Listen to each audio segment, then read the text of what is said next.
Cambiamos de tema y hablamos de la reforma tributaria. ¿Qué es lo que está pasando con el proyecto bandera del gobierno? Ojo, hay integrantes de la Comisión Cuarta de la Cámara que ya en 2 oportunidades han roto el quórum, impidiendo avance en la votación. Recuerden que inicialmente esa reforma pues estaba parcialmente hundida porque la mayoría de los votos eran por el no, por hundida. Y hay quienes están señalando que esta sería una jugadita del gobierno para que pueda decretar emergencia económica y así decretar los impuestos.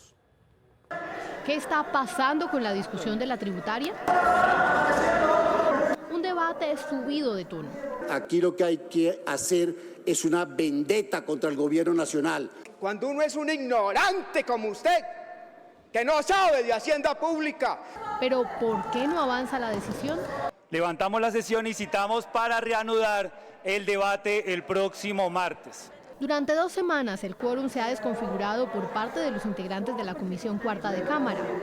No hay quórum decisorio en la Comisión Cuarta. ¿El por qué? Los congresistas empiezan a plantear sus propias hipótesis. Y les digo, ¿para qué? Para luego salir a los medios de comunicación a la ciudadanía y decirles que el Congreso no quiso debatir y que le va a tocar sacar esto por decreto porque hay una emergencia económica. Teoría que tomaría forma luego de este trino del presidente Gustavo Petro. Quienes hablan de derroche de gasto y recorte no entienden ni las necesidades sociales ni el Estado social de derecho. Por eso vamos hacia una emergencia. Aquí vamos a estar hasta el 24 de diciembre, ministro de Hacienda. Y si el 31 quiere, nos damos el feliz año aquí también. Aseguran que tienen voluntad para dar el debate, pero dependen del presidente de las comisiones económicas si se los permite. Señores, esto no es una conversación de congresistas, esto no es una conversación de políticos, esto tiene que ser una conversación de todos, porque una reforma tributaria sin duda nos toca el bolsillo a todos los colombianos. Invitado hasta ahora para que lo analicemos, José Manuel Restrepo, exministro de Hacienda, exministro de Industria, rector de la Escuela de Ingenieros de Antioquia. Gracias por estar en Noticias RCN. Juan Camilo, un saludo muy especial, qué grato estar contigo aquí en Noticias RCN y saludo a todos los televidentes. Bueno, óigame, exministro, hablemos un poquito de esta reforma. Es una reforma por 16 billones, pero hay que decir que es un presupuesto que viene desfinanciado por mucho más. ¿Estos 16 billones, en caso de que la aprueben, serían suficientes? Es insuficiente. Ese es el primer pecado que tiene esta reforma tributaria o ley de financiamiento. El déficit que tiene el presupuesto nacional es del orden de 45 billones de pesos. Así lo dijo el Instituto de Ciencia Política. Y de esos solamente se van a financiar 16, y eso si es que se obtienen en esta reforma tributaria. Luego, claramente, los recursos ni siquiera alcanzan para el desborde que tiene hoy el presupuesto nacional, que es muy significativo. Exministro, hay algunas voces que dicen que esto no es una reforma tributaria, que es una ley de financiamiento. Sin embargo, aquí sí vemos impuestos al carbono, vemos el tema también al sistema financiero y vemos lo que tiene que ver con licores. Hablemos de ese punto específicamente, licores y carbono. Comencemos con licores. ¿Qué dice la reforma o el proyecto de reforma sobre este punto?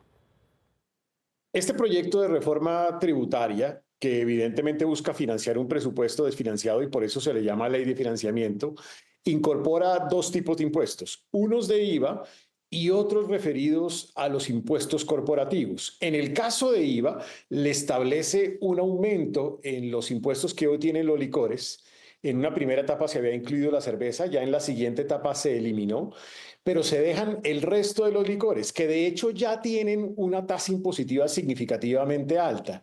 Eso termina afectando a los ciudadanos. Es uno de esos IVAs que terminan afectando y golpeando a todos los ciudadanos en el país.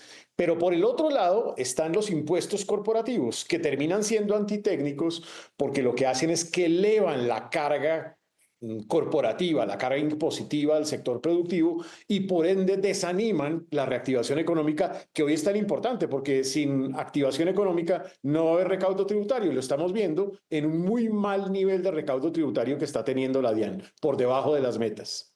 Es decir, exministro, usted me está diciendo que esta reforma podría ser contraproducente para lo que busca de incrementar el recaudo. La teoría económica en eso es absolutamente sabia. Cuando uno eleva de manera excesiva la carga tributaria, lo que genera en las empresas es más informalidad y por el otro lado, pues mayores niveles de evasión fiscal. Y ya lo estamos sintiendo. la informalidad en materia empresarial sí viene creciendo y por el otro lado el recaudo tributario, a pesar de los aumentos que se han incorporado en la reforma tributaria del 2022, no está generando las metas que se había propuesto la DIAN. Luego, agregarle una nueva carga en este momento, por ejemplo, por la vía del impuesto al carbono, o por ejemplo, por la vía de las sobretasas a ciertos sectores de la economía, o por ejemplo, por la vía del impuesto al patrimonio, lo único que genera es un desincentivo a activar, a formalizar la vida productiva del país y por ende el recaudo se va a caer. Pues, exministro, ya para ir cerrando y muy rápido, si no se aprueba, ¿qué pasa con el presupuesto? Rápidamente. No, si no se aprueba, lo que tiene que hacer el gobierno es lo que tenía que hacer desde el principio, que es recortar el derroche, los excesos en gasto de funcionamiento que han venido creciendo más de un 60% desde el año 2022. Me parece que ese es el único camino viable en este instante para el gobierno nacional. Claro, el gobierno va a tratar seguramente de meter una emergencia económica, pero ahí hay muchas dudas sobre esa posibilidad. Pues José Manuel Restrepo, exministro de Hacienda, exministro de Industria de los Ingenieros de Antioquia, gracias por estos minutos con Noticias RCN. Muchas gracias, Juan Camilo. Un saludo.